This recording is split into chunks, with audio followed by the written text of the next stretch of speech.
শুভ সকাল বন্ধুরা, কেমন আছো সবাই? আশা করি সবাই ভালো আছো, সুস্থ আছো। ঈশ্বরের কাছে প্রার্থনা করি যে যেখানে আছো সব সময় যেন ভালো থেকো। এসআর অফিসিয়াল পরিবারের সকলকে স্বাগত জানিয়ে আজকে আবার সকাল সকাল একটা নতুন ব্লগ নিয়ে তোমাদের সামনে চলে আসলাম। তো বন্ধুরা, আমার প্রত্যেকটা ব্লগই তো সকাল সকালই শুরু হয়, কারণ আমি সকাল সকাল ঘুম থেকে উঠে পড়ি।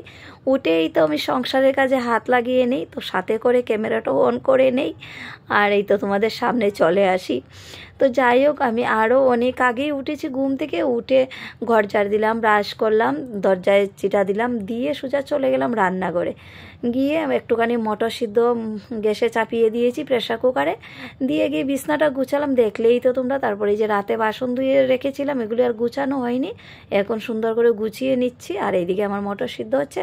মটরটা সিদ্ধ হয়ে গেলে ঘুগনি বানাবো আর বানাবো রুটি। আজকে রবিবার, তো রবিবারে সকালে একটু ভালো কিছু না খেলে ভালো লাগে না, তার জন্য আর কি। রোজ দিনে তো রুটি সবজি বানাই, ঘুগনিটা আমি রবিবারেই বানাই, বেশিরভাগ ছানা মশলা আর ঘুগনি এইসবই বানাই। দীপ বলছে মা দোকানের মতো হয়েছে, টেস্টি হয়েছে। টুলটুলির মা কি করছিস? ও মা গো, টুলটুলির মা বলাতে দেখো কি সুন্দর করে একটা স্মাইল দিল। দেখি মুখটা, দেখি দেখি। দেখেছো, আমার মেয়েও কাজ করতে জানি গো। এই দেখো কতগুলো বাসন, দেখেছো? এই যে এখন টিফিন করলাম, ঘুগনি বানালাম, দেখো এতগুলি বাসন হয়েছে। এগুলি সব দুচার, মুখটা দেখো একদম, দেখেছো? কাজ করে গো, করে, অনেক কাজ করে দেয় আমাকে, অনেক ঝগড়া করেছে। দেখেছো দেখেছো, ঝগড়া করেছি মানে বসে বসে সকাল সকাল টিফিন খাবে, মুখ দিয়ে এসে বসে আছে মোবাইলটা হাতে নিয়ে, আর মাথা খারাপ হয়ে গেছে আমার। তো কি করবো, বকবো না তো, তার জন্য তো এখন আর চুপচাপ কাজ করছে, কথা বলছে না আমার সাথেই, দেখো। তো চলো বন্ধুরা, অনেক কাজ আছে, এগুলো করবো এখন, অনেক কাজ অনেক কাজ। আর দীপঙ্কর বাবু চলে গেছে আজকে টিউশনে, সকাল সকাল রবিবার। তো স্যার বলছিল একটুখানি ওকে অঙ্ক বুঝিয়ে দেবে, তার জন্য ও চলে গেছে। এখন আমরা মা মেয়ে ঘরে আছি, অনেক কাজ আছে, কাজগুলো করবো। দেখো আলনাটার কী অবস্থা হয়েছে, এটা আবার গুছাবো আমি। তো চলো তোমরা আমার সাথে থাকো, দেখতে থাকো পুরো ব্লগটা।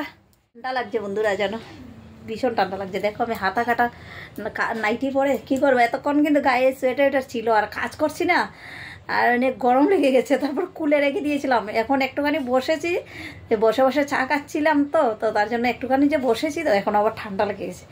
তো এখন আবার কাজে লাগবো, আবার শরীর গরম হয়ে যাবে। তো চলো তোমরা আমার সাথে থাকো, দেখতে থাকো পুরো ব্লগটা, আশা করি তোমাদের ভালো লাগবে। আর ভালো লাগলে অবশ্যই ছোট্ট একটা লাইক করে দিও, একটা কমেন্ট করে দিও, সবাই আমার পাশে থেকো, ঠিক আছে? তো চলো কাজ করি আবার। তো লেগে পড়লাম দেখো আলনা গুছাতে। আর আলনার অবস্থাটা দেখো, কি দেখলে মনে হচ্ছে না যে 1 মাস থেকে মনে হয় বাজ করা হয় না আলনার কাপড়গুলো, কিন্তু রোজ দিন বাজ করা হয়, গুছানো হয়, কিন্তু রোজ দিনই এইভাবে আবার এলোমেলো হয়ে যায়। আর বেশির অংশ খেয়ে নষ্ট করে, জানো দীপবাবু। ও যদি একটা ড্রেস বার করে আলনার থেকে, একদম পুরো আলনাটাকে, ও শুধু ড্রেস পায়ই না, খুঁজেই পায় না, পুরো আলনাটাকে একদম কাপড়গুলি এলোমেলো করবে, তারপর গিয়ে ড্রেস বার করবে। আর নয়তো নিজে চিৎকার দিতে থাকবে আমার ড্রেস দাও ড্রেস দাও, ওর হাতে তুলে দিতে হবে, এই অবস্থা। আর আলনা তো গুছায় বেশিরভাগ দিশা, ওর তো মাথা খারাপ হয়ে যায়, ও গরম হয়ে যায় ওর উপরে, যে আমি এত কষ্ট করে আলনাটা বাজ করি, তুই আমার আলনাটাকে এইভাবে কেন নষ্ট করিস? তো আমি বলি কি আর করবি, বাদ দে, রোজ দিন তো গুছাতে হয়, যেমন রোজ দিন খেতে হয়, রোজ দিন সেরকমই একদম আলনা বিছনা এগুলি গুছাতেই হয়। যতই তুই গুছগাছ করে রাখিস না কেন, এলোমেলো হবেই, কিছু করার নেই। ওই করে করে ওকে বুঝ দেই, কী করবো বলো। তো আজকে দেখলাম ও বাসন মাজতে লেগে পড়েছে, তো আমি ভাবলাম আমি আলনাটা আজকে একটু সুন্দর করে গুছিয়ে নিই। আর কিছু কাপড় আমি বের করে নিচ্ছি আলনা থেকে, একদম জায়গা হচ্ছে না। দেখো যে কাপড়গুলো পরি না, সব সময় লাগে না এই কাপড়গুলো, আর কিছু কুর্তি আছে আমার গায়ে হচ্ছে না, মানে ছোটো হয়ে যাচ্ছে, টাইট হয়ে যাচ্ছে, এগুলি বের করে নিচ্ছি, এগুলি রেখে দেবো বাজ করে। দেখি কাউকে যদি পাই তাহলে দিয়ে দেবো, দিই আমি মাঝে মধ্যে এইভাবে। বেকার বেকার নষ্ট করে তো লাভ নেই, কেউ একজন নিয়ে যদি গায়ে দেয় তাহলে কাজে লাগবে, তাই না? পয়সা দিয়েই তো কিনেছি, এমনি এমনি কেন ফেলে দেব। তো দেখো আমার আলনাটা মোটামুটি গুছানো হয়ে গেছে, আর বাকি কাপড়গুলি আমি এইদিকে গুছিয়ে রেখে দেবো, যে কাপড়গুলি মানে বের করেছি আলনার থেকে। আর এইদিকে দিশা দেখো বাসন টাসন ধুয়ে চলে এসছে, কী করছে জানি না, একবার আসছে একবার যাচ্ছে, ক্যামেরার মধ্যে এখন দেখলাম আমি ওই আসা যাওয়া করছে শুধু। আর আমার দেখো তবুও শেষ হয়ে যাচ্ছে না। আর এদিকে আরও যত কাপড় ছিল নোংরা, মানে ওর স্কুল ড্রেস বা আরও ওর ড্রেস কিছু ছিল, ওগুলি সব বের করে নিচ্ছি ধোয়ার জন্য। এক গাদা কাপড় হয়ে গেছে, ওগুলি সব এবার ধুয়ে দেবো, দিয়ে যাবো আবার রান্নাঘরের দিকে। তো চলে আসলাম রান্নাঘরের দিকে। দেখো শুধু রান্নাঘরে এই সমস্তটা দিন। আর সকালে ঘুম থেকে যে উঠে রান্নাঘরে ঢুকি, আর সমস্তটা দিন রান্নাঘর থেকে আমার আর ইয়েই নেই। রান্নাঘর থেকে বেরোতে মোটামুটি 2-2:30 বেজে যায়। আবার তো বিকেলে শুরু হবে। তো যাই হোক, এদিকে দেখো এসে আমি মাছটা তাড়াতাড়ি করে ধুয়ে নিচ্ছি, নয়তো নষ্ট হয়ে যাবে। আবার তাড়াতাড়ি মানে কাটা মাছ তাড়াতাড়ি মিশা করে নিলে, সাথে সাথে ধুয়ে নিলে বাজার থেকে কেটে আনার পর দেখবে তো ভালো থাকে মাছটা। তো আমি ভাবলাম রান্নাটাও ছাপিয়ে দিই এদিকে। আর এদিকে দেখো আজকে হচ্ছে মাছের মাথা দিয়ে বাঁধাকপি করব আর মাছের ঝোল করব। তো বাঁধাকপিটা দেখো পুরোটাই কেটে নিলাম, একদম বাইরের যে পাতাগুলি, যেগুলি মানে তোমরা দেখে হয়তো ভাবতে পারো এইসব পাতাগুলি কি, বাইরের পাতাগুলি কেউ খায়? এগুলি তো লোকে ফেলে দেয়, কিন্তু হ্যাঁ গো, আমি ফেলি না। আমি খুব মানে হিসেবি, বিশ্বাস করো, টাকা দিয়ে কিনে এনে বাজার থেকে আর জিনিস ফেলে দেবো আমার খুব মানে গায়ে লাগে। তো আমি কি করি, আমি সবসময় এগুলিকে মানে খুলে ভালো করে ধুয়ে নিয়ে তারপরে এই শক্ত অংশগুলি ফেলে দিই একদম ছোটো ছোটো ছোটো ছোটো করে একদম কেটে নিই। তোমরা দেখতেই পাচ্ছ আমি কীভাবে কাটছি একদম ছোটো করে।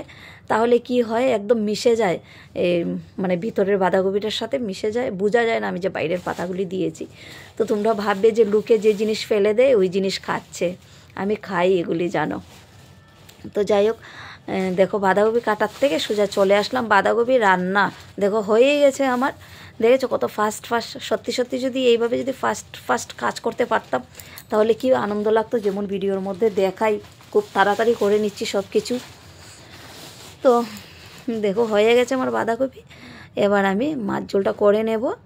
আর এই তো শিম আলু দিয়ে টমেটো দিয়ে মাছ ঝোল করবো, ধনেপাতা কুচি দিয়ে একটু হালকা ঝুল করব আর কি। তো এদিকে কড়াইটা ধুয়ে আবার চাপিয়ে দিলাম, দিয়ে এবার মাছ ঝোলটা করবো, করে তারপর ভাত চাপিয়ে দেব। তো দেখো বাঁধাকপিটা কেমন হয়েছে তোমাদেরকে ক্যামেরা একদম সামনে এনে তারপর দেখাচ্ছি। খেতে কিন্তু সেই টেস্ট হয়। দেখতে কেমন লাগছে তোমরা ভাবতে পারো, বাইরের পাতাগুলি দিয়েছে, কিন্তু খেতে সত্যিই ভালো লাগে। তেলে মশলায় পড়লে সব কিছুই স্বাদ, দুর্বাও খেতে পারবে, দেখবে অসুবিধে নেই। হ্যাঁ, আর এইদিকে দেখো আজকে শিলনোড়াতে আমি মশলা করছি। বলো তো কেন?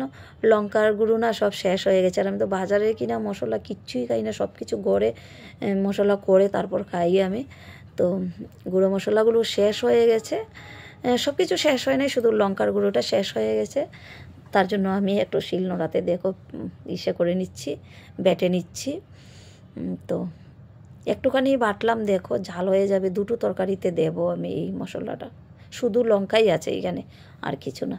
আর ভয় লাগছে হাত জ্বলে নি কি, কারণ সবসময় বাটি না, তো বাটলে কিন্তু হাতে কিন্তু অনেক জ্বলে, জ্বালা করে।